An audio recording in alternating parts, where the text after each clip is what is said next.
What a night! Behind Brandon Ingram and two unheralded rookies going into the season, the Pelicans beat the Phoenix Suns and even up their first round series. Let's take a look at what went so well for New Orleans that allowed him to get the win. It's the Monday episode of Locked On Pelicans. Let's freaking go.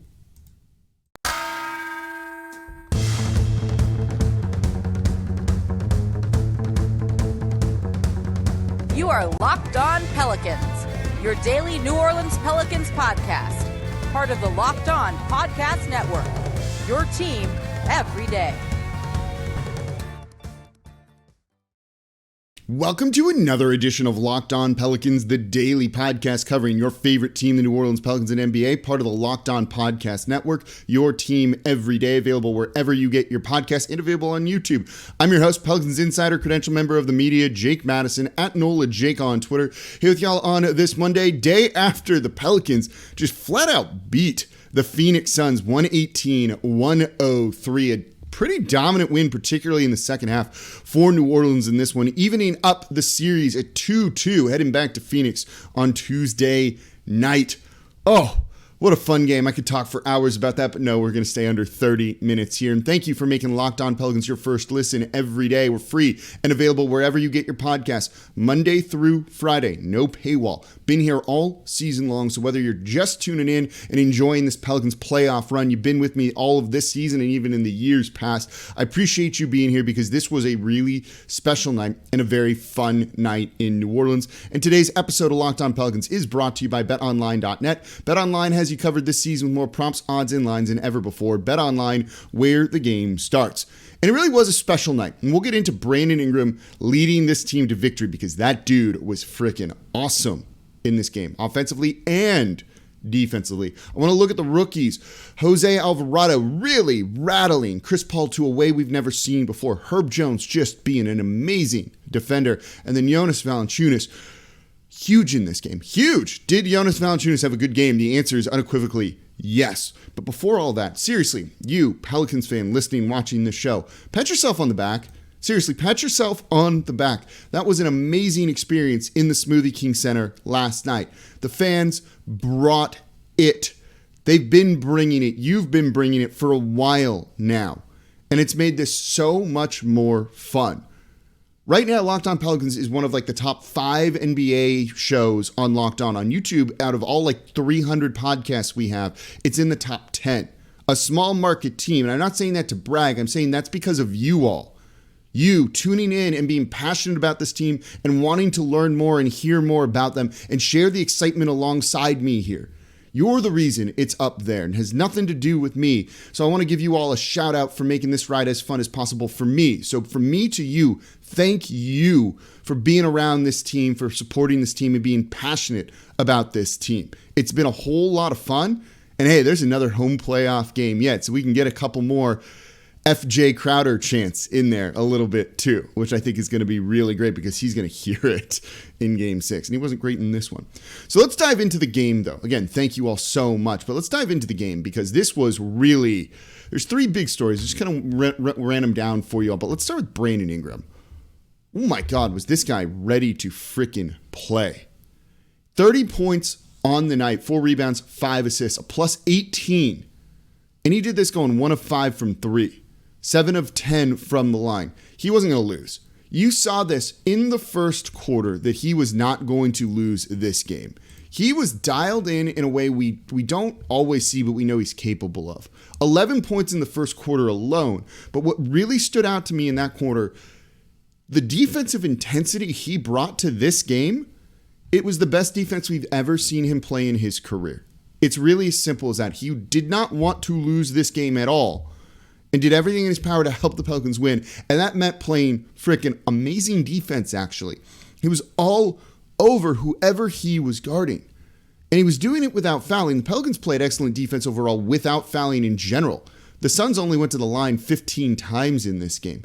New Orleans only had 16 personal fouls called against him. Compare that to 28 for the Suns. They were playing excellent defense, and you could see the rest of the team was feeding off Brandon Ingram's energy. They knew that he was rising to a level, a superstar level in this game, and they knew they had to match it. And they did. But it starts with your leader going out and playing that way, and he did. Whether it was getting to the rim and finishing strong or getting to his mid-range spots, he was doing everything he could and was in total command. Second quarter was a little bit dicey, right? They didn't get him the ball nearly as much. They started to kind of melt down a little bit at the end of the second quarter. They became a little bit unraveled there, partially because he seemed a little bit rattled by Jay Crowder. But then in the second half, he took over. Third quarter, which New Orleans won this one 35-23. They've been strong in the third quarters, right? But they won that quarter by 12. He scored 16 points. In the fourth quarter, coming in and only needing to play 4 minutes, doesn't make a shot, right? Goes 0 for 3. But +9 because he was such a focal point of everything they were doing, and it just opened things up for everyone else, particularly Jonas Valanciunas, who is the hero, in a sense, down the stretch for New Orleans. And we'll get more into him in the third segment of today's show, because what Willie Green really did there was great with a lot of the rotations and trusting in his guys. But this one started with Brandon Ingram, and you just saw him bring an energy throughout the entirety of this game. And particularly to be able to recompose himself at halftime and come out and play like he did, leader of this team. This was a superstar performance from him. This was another level from what we've seen before, and really the defense should stand out to you. He was that good on that side of the ball. You cannot say enough good things about Brandon Ingram in this game. And there was a lot of other good too. The two rookies, Jose Alvarado, really in the head of Chris Paul. Herb Jones doing some things we rarely ever see. Let's talk about that coming up here next in today's episode of Locked On Pelicans. Before we do that, though, today's episode of Locked On Pelicans is brought to you by Athletic Greens. This is a product I've started using literally every single day. I take AG1 because I want to be healthier. I want better gut health, more energy, a better immune system, and I don't have time for a complicated supplement routine and vitamin routine, taking all these pills. I need to make it easy for me. And that's what AG1 does. So what is this stuff? With one delicious scoop of AG1, you're absorbing 75 high-quality vitamins, minerals, whole food source superfoods, probiotics, and adaptogens to help you start your day right. This special blend of ingredients supports your gut health, your nervous system, your immune system, your energy recovery, focus, aging, basically all of the things. And what I love about it, it's one scoop in a cup of water per day. That's it. It's that easy. And look, it's great for you. It supports better sleep quality, recovery, mental clarity, alertness. It's the one thing with the best things in it. That's AG1. And AG1 is a small micro habit with big benefits. It's one thing you can do every single day to take great care of yourself. And Athletic Greens has over 7,000 5-star reviews. So right now, it's time to reclaim your health and arm your immune system with convenient daily nutrition. It's just one scoop in a cup of water a day. That's it. No need for a million different pills and supplements to look out for your health. So to make it easy, Athletic Greens is going to give you a free 1-year supply of immune-supporting vitamin D and 5 free travel packs with your first purchase. All you have to do is visit athleticgreens.com/NBA network. Again, that is athleticgreens.com/NBA network to take ownership over your health and pick up the ultimate daily nutritional insurance. And thank you for making Locked On Pelicans your first listen every day. We're free and available wherever you get your podcast Monday through Friday. We've been here all season doing it. Please subscribe, tell a friend about the show, and leave a 5-star review with a comment. You want daily Pelicans talk? There's nowhere else. It's right here at Locked On Pelicans. Subscribe, support the show, and I appreciate you all making me part of your day. So, the rookies in that win over the Phoenix Suns, a 15-point victory for New Orleans, 118-103. These dudes, awesome. These two guys that we're about to talk about are a big part of why this team is so loved by New Orleans. This team is more loved than I think that Anthony Davis, Drew Holiday team that swept the Blazers in the first round, 6-3. This team, they love them. They could lose the rest of the games, and this probably goes down as the most beloved team in New Orleans history. I don't doubt that for a second. Maybe not as good as some of the other ones, but definitely most beloved. And a big part of that is Jose Alvarado and Herb Jones, because they were impactful players in this. You imagine saying that in Game 4 of a playoff series, that the 35th overall pick and an undrafted, undersized point guard were making a massive impact? Because I didn't think I was going to be saying that probably at any point in my career covering this team, and it's been 10 plus years. But those guys were amazing in this game. Let's start with Jose Alvarado. You go look at his box score. It's nothing's going to jump out at you for the most part, right? But he just made winning play after winning play by playing defense on Chris Paul. And it was amazing. He was face guarding him. The second that ball was inbounded, he was playing full court pickup against him, basically, and jawing at him and just there to try and rattle him. And you know what? It worked. There were a couple issues early on with the defense of him. When they were trying to pick him up full court, it was pretty easy to try and screen a guy off of him and then create a mismatch going down the court. New Orleans quickly got away from that one, and they started to pick him up about 3/4 of the way, half court, to really try and slow him down and just put a body on him. Willie Green learned from the game 1 and game 3 that you can't let Chris Paul beat you and make it so that anyone else does. In this game, Chris Paul was 2 of 8 for 4 points. Yeah, he had 11 assists, but he also had 3 turnovers and 4 personal fouls. He had no idea what to do in the fourth quarter, it seemed like. He looked out of sorts and rattled it away that we have never seen him rattled before. I covered his final season here in New Orleans. I'd been watching him before that, obviously. I've watched his career very closely throughout his whole time in the NBA. I don't think I've ever seen him rattled like that, like with Jose Alvarado on him and just jawing at him and making plays. Look, he was grabbing steals. He forced him into an 8-second violation, not being able to get the ball over half court line in a timely manner. And you know what he even did? And Chris Paul knows he does this. He did the sneaky steal on him. The corner move where he's just kind of hiding by the bench, runs up, got the steal, and turned it around for Herb Jones 2 points on a layup. Chris Paul knows he does that. Remember, he tried to do that in game 1, and Chris Paul's like, "What are you doing? Get up there. Don't be dumb. You think I'm going to fall for that?" Well, in this game, Chris Paul fell for that. What does that tell you about what was going through his mind with the way Jose Alvarado was defending him? Jose put it all out there on the line in this one and was really just making winning plays. He slowed down the point of attack. That's what you needed in this game. He was forcing the ball out of Chris Paul's hand early on in their half-court sets. It's like, I want to give him like a round of applause here. He was that good. It didn't do anything offensively, and you don't need him to if he's playing like that. The role he played in this one was simply mess with Chris Paul and it worked. Chris Paul picked up a tech. Chris Paul had a flagrant 1 called against him, I think it was, because he was so rattled from everything that's going on. He fell apart. He's been dominating the fourth quarter, and that didn't happen in this game, and that was due to Jose Alvarado. Like, incredible job by an undrafted rookie going up against the point guard and making it so that the point guard's team lost. And Jose Alvarado was a big reason why. And so was Herb Jones. I don't have enough good things to say about him in this game. Dude was just freaking amazing. 13 points on 7 shots, 0 for 1 from 3, but 7 of 8 at the line. And then the number that's going to jump out at you is 3. 3 blocks. You've heard me if you've been watching the show for a long time or been part of it this season, right? 3-pointers are usually wide open shots because, well, if they're not, if it's contested, people don't take them. So 3-pointers are really hard to block. Well, Herb Jones had 3 blocks in this game, and all 3 of those were on 3-point attempts. He swatted 3 3-pointers away. If I could do something where my jaw hits the floor, it would. It was incredible. You never see that. Think about it seriously. In all the NBA you watch, how often do you see a 3-point shot blocked? It's very rare. He had 3 of them in this game. He was blanketing Chris Paul for a while. He was doing everything he could to get the ball out of Chris Paul's hands. They had him on Chris Paul basically the entirety of the game. And look, Chris Paul was getting the better of that matchup for a while in this one, I think. It was probably about like 60-40 going to Chris Paul. They'd set a screen, and Herb was having trouble fighting through those screens. So you saw them switching a lot because if they didn't do that, they were going to get destroyed.